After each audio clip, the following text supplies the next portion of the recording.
Hello Tuscaloosa. Alabama should beg Nick Saban to return, says Stephen A. Smith. This has not been an easy year in Tuscaloosa. But is Nick Saban the solution to return, as Smith said? Before the news, subscribe to the channel.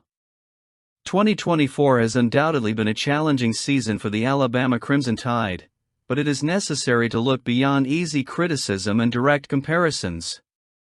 DeBoer has taken over one of the most pressured positions in college sports, succeeding none other than Nick Saban, the living legend of college football.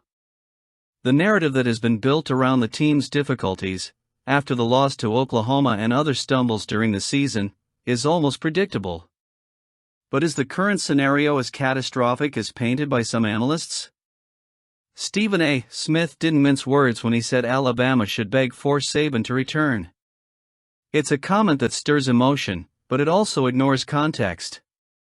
Saban didn't leave for lack of skill or passion. He chose a new chapter in his life, determined to end his career on a high note after leading the Crimson Tide to another SEC title and a playoff berth last year.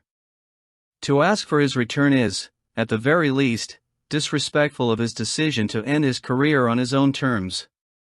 More importantly, does it disregard the fact that DeBoer can still do a good job at Bama?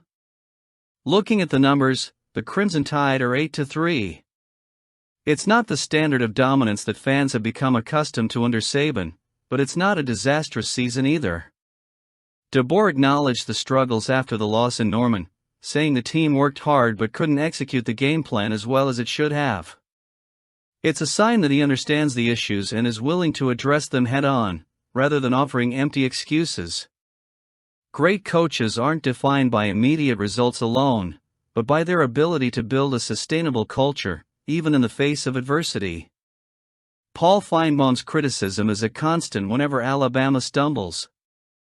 He's called the team a train wreck and predicted the Crimson Tide wouldn't make the playoffs, something that's looking increasingly likely. But Feinbaum is known for his ability to magnify problems, especially when it comes to Alabama. In a sport where the margin for error is slim, it's no surprise that significant changes in leadership can result in longer adjustments than fans would like. Still, DeBoer has shown resilience. He came into a program with unrealistically high expectations and a golden legacy. The challenge of keeping Alabama on top is immense, especially with the level of competition increasing throughout the SEC. Losing to Vanderbilt, Tennessee and Oklahoma isn't acceptable by Crimson Tide standards, but it's not the end of the world either. Big teams have tough seasons. What matters is how they respond to them. The Iron Bowl against Auburn will be the true test for DeBoer this season. It's not just a game, it's a statement of identity. A win may not change Alabama's fortunes in 2024, but it will be a reminder that the program hasn't lost its competitive edge. This is the moment when DeBoer can demonstrate that he's up to the challenge, not necessarily by replicating Saban's immediate success, but by laying the groundwork for the future. The critics may be loud, but the Alabama Crimson Tide isn't built on pessimism. It's a program that thrives on hard work, long-term vision, and unwavering belief. DeBoer may not be Saban, and he doesn't need to be. What he needs is time, support, and the chance to build his reputation. Can he do it? Everyone at Bama hopes so. The 2024 season brought unexpected challenges for the Alabama Crimson Tide, and now, with the injury to Deontay Lawson, the team faces yet another major upheaval. Lawson was not only a talented linebacker, but the true heart of the defense, both in leadership and communication.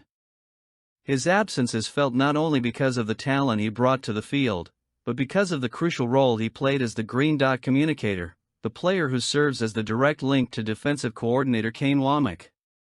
With Lawson out, everyone now turns to Justin Jefferson. And no, we're not talking about the Vikings receiver, but rather the Alabama linebacker who needs to become a key piece for the Crimson Tide defense. Although he has been the third name in the linebacker rotation so far, behind Jihad Campbell and Lawson, Jefferson now has the opportunity to show why he can be the future of this defense. And according to DeBoer, he's ready. Justin can run, he's physical, he's reliable, and he puts everything into it, DeBoer said. That confidence doesn't come out of nowhere. Jefferson has been preparing for greater responsibilities, practicing all season as Lawson's backup in the green dot helmet. That experience, even if it's on the back burner, will be crucial now that he's on the front line. In his second season with the Crimson Tide, Jefferson racked up 22 tackles, 2 sacks and a forced fumble, solid numbers for someone who came in as a backup. More than that, he's demonstrated a team mentality and work ethic that hasn't gone unnoticed. In a program like Alabama, where every player needs to be ready to answer the call, Jefferson appears poised to become more than just a complementary piece. He can be a defensive linchpin. The transition won't be easy. Jihad Campbell, another top talent, is moving from the middle to the edge, which puts even more responsibility on Jefferson's defense organization and execution. DeBoer and Womack trust him to lead the on-field communications, a role that requires both mental clarity and athletic ability. We have 2 guys who can handle it, but Justin will take on the bulk of the responsibility, Womack said. That confidence in the new leader is a reflection of the system Alabama has built, where the next man up philosophy has always been a differentiator. Of course, replacing a player of Deontay Lawson's caliber is no easy task. Lawson was not just a captain, but the emotional and strategic commander of the defense. Still, Alabama is not a program that makes excuses. This is a team that turns adversity into opportunity and thrives when its back is against the wall. Jefferson now has a unique chance to prove he can keep the defense at the high level Alabama is known for. With the Iron Bowl looming and the need to end the season on a positive note, Jefferson will have to adapt quickly and demonstrate his ability to command the defense against a rival that is always looking to outdo the Crimson Tide. His performance could not only solidify his position on the team, but also help restore confidence that Alabama remains a defensive powerhouse, even in a transitional year. If Jefferson can play the role he has now been given, he will not only help fill the void left by Lawson, but he will also establish himself as a key player on this team, probably. Let's move on. The Alabama Crimson Tide, under Kalen DeBoer, are facing an uncomfortable reality. After their loss to an unranked opponent, Oklahoma, criticism came not only from pundits, but also from the passionate and demanding fan base that supports the program. On the Paul Feinbaum Show, the famous legend from Alabama did not mince words when expressing his frustration with the team's performance. Legend's words were direct and fiery, reflecting the disappointment many fans feel. For him, the current moment represents a chasm between the glory of the Nick Saban era and the turmoil that accompanies any transition process. And, indeed, replacing Saban is a difficult task, to say the least. With 6 national titles and 8 SEC championships in 17 years, Saban has elevated Alabama to the status of an undisputed powerhouse in college football. Expecting DeBoer to achieve that level of success in his first season would be unfair, to say the least. Still, the loss to Oklahoma wasn't just a matter of the score. The game exposed significant flaws in both the offensive and defensive execution. 3 interceptions by Jalen Milroe, a 190-yard rushing deficit in the Sooners' favor, and a lackluster performance on both sides of the ball raised legitimate questions about the direction of the program. For a fan base accustomed to dominant victories, these flaws are hard to swallow. Legend's comparisons, while emotionally charged, reflect the mindset of many fans. The leap from a legendary coach like Saban to a new coach, even a talented one like DeBoer, isn't just a matter of tactical change. It's a cultural shift. Legend's metaphor, contrasting Saban with Beyoncé and DeBoer with Whoopi Goldberg, is a stretch, but it underscores how fans feel the standard of excellence has been temporarily compromised. It's important to consider the context, though. DeBoer didn't come to Alabama without credentials. He led Washington to a national championship last season and has proven himself to be a master strategist. Furthermore, taking over a program with Alabama's pressure and history requires more than just technical skill. it requires time to implement your vision and establish your own identity. Unfortunately, time is something Crimson Tide fans rarely grant. This season's statistics, 3 losses, including one to Vanderbilt and another to Tennessee, are hard to ignore, but they don't tell the full story. The Crimson Tide still has the talent and structure to bounce back, and the upcoming Iron Bowl matchup against Auburn will be crucial. A win against their biggest rival could ease some of the pressure on DeBoer and restore some confidence to the fan base.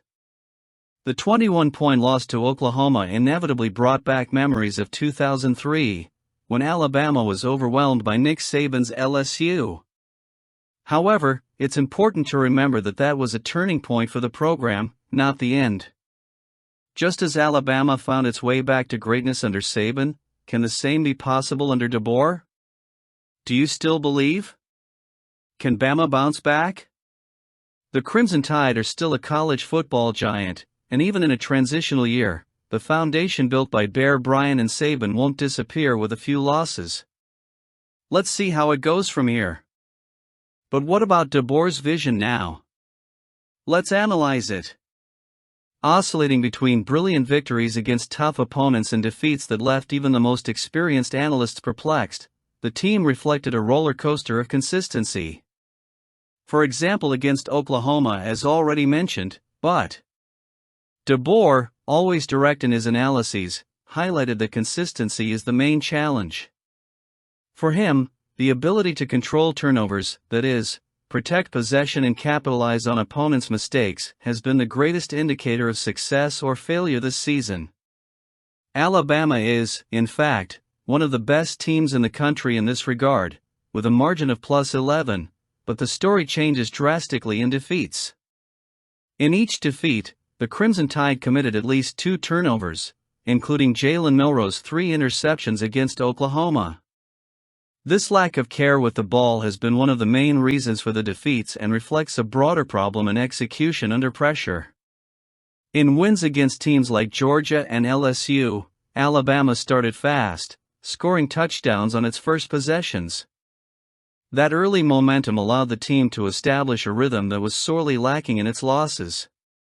The Oklahoma game marked, painfully, the first time in more than a decade that Alabama failed to score a single touchdown in a game. For a program accustomed to producing explosive offenses, that's a worrying sign. Offensive coordinator Nick Sheridan was also blunt in his assessment. He pointed to a collective failure of players and coaching in execution. It wasn't one position or another. "We all didn't execute well enough," Sheridan said, noting that the problem wasn't isolated to one aspect of the game, but rather an inability to maintain consistency throughout the game. That assessment reflects the central challenge DeBoer faces, turning flashes of brilliance into solid, consistent performance. Despite the challenges, the season still offers opportunities to end on a positive note. The Iron Bowl against Auburn is not only a rivalry matchup, but also a chance to reassert the Crimson Tide's dominance at home. With a win, Alabama can secure an undefeated regular season at Bryant-Denny Stadium, something DeBoer considers an important milestone. "Being undefeated at home is a big deal," the coach said, emphasizing the symbolic value of protecting one's home turf. In addition, the game will mark senior day for 19 players who are finishing their Crimson Tide careers. For them, ending the season with a win over their biggest rival would be the culmination of years of dedication to the program. On the other side, Auburn comes in desperate for a win to become bowl eligible, which promises to be a highly contested and emotional game. While Alabama's chances of making the college football playoff are slim, the unpredictable landscape of college football still leaves a small window open. Regardless of the outcome, DeBoer's focus appears to be on laying a solid foundation for the future. The up-and-down season showed that the Crimson Tide still has talent and potential, but needs strategic adjustments and, above all, consistency to become the real Bama again. And the Iron Bowl will be a test of whether Bama is still on the way back to the top or needs to be completely revamped. What do you think? Comment below.